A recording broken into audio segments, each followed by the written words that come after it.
যারা ক্ষমতার চেয়ারে বসে দুর্নীতি করতে চায়, ক্ষমতার অপব্যবহার করতে চায়, তাদের জন্য ব্যারিস্টার সুমন একটা আতঙ্ক। সেজন্যই দীর্ঘদিন ধরে ব্যারিস্টার সুমনকে রাজনৈতিকভাবে হয়রানিমূলক মামলায় আটক করে কারাগারে রাখা হয়েছে। এ বিষয়ে দেশের সাধারণ মানুষের মধ্যে যেমন একটি উদ্বেগ কাজ করছে, তেমনি অস্ট্রেলিয়ার বসবাসরত বাঙালি কমিউনিটির মধ্যে উদ্বেগ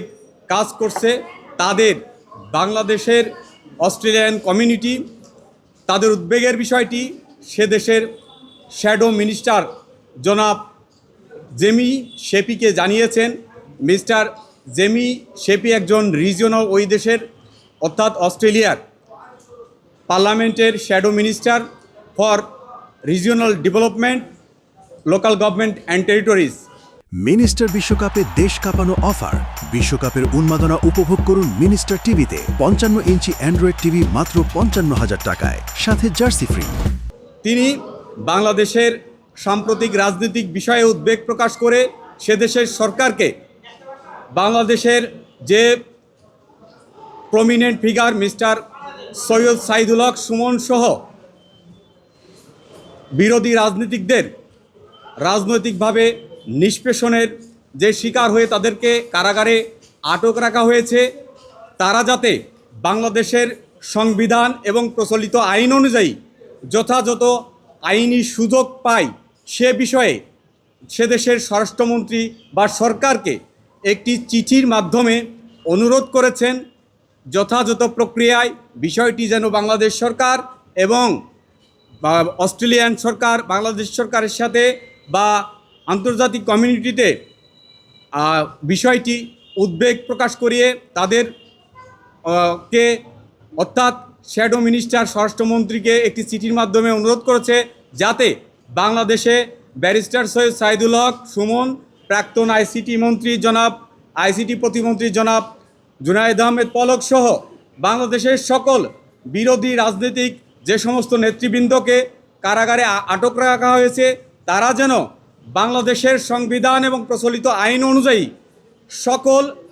আইনি সুযোগ পায়, যথাযথভাবে তাদের সুষ্ঠু ও স্বচ্ছ নিরপেক্ষ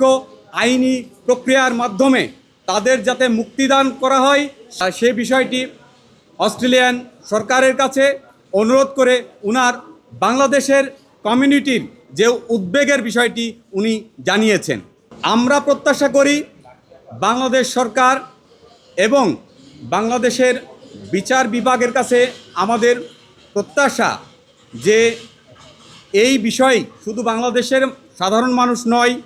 আন্তর্জাতিক কমিউনিটিতে ব্যারিস্টার সুমন সহ বিরোধী রাজনীতিকদের ব্যাপারে যে উদ্বেগের বিষয়টি উঠে এসেছে, যে জনমত তৈরি হয়েছে, সেই জনমতের বিষয়টি আমলে নিয়ে তাদেরকে যেন বাংলাদেশের সংবিধান এবং প্রচলিত আইন অনুযায়ী স্বচ্ছ ও নিরপেক্ষভাবে আইনি সুষ্ঠু তদন্তের মাধ্যমে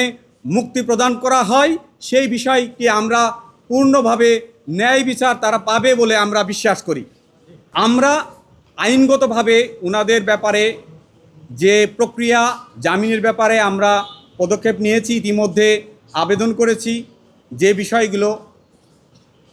হাইকোর্টে বিচারাধীন আছে সাবজুডিস ম্যাটার, এবং আমরা বিশ্বাস করি এ বিষয়ে আমরা সুষ্ঠু ন্যায় বিচার পাবো বলে প্রত্যাশা করি।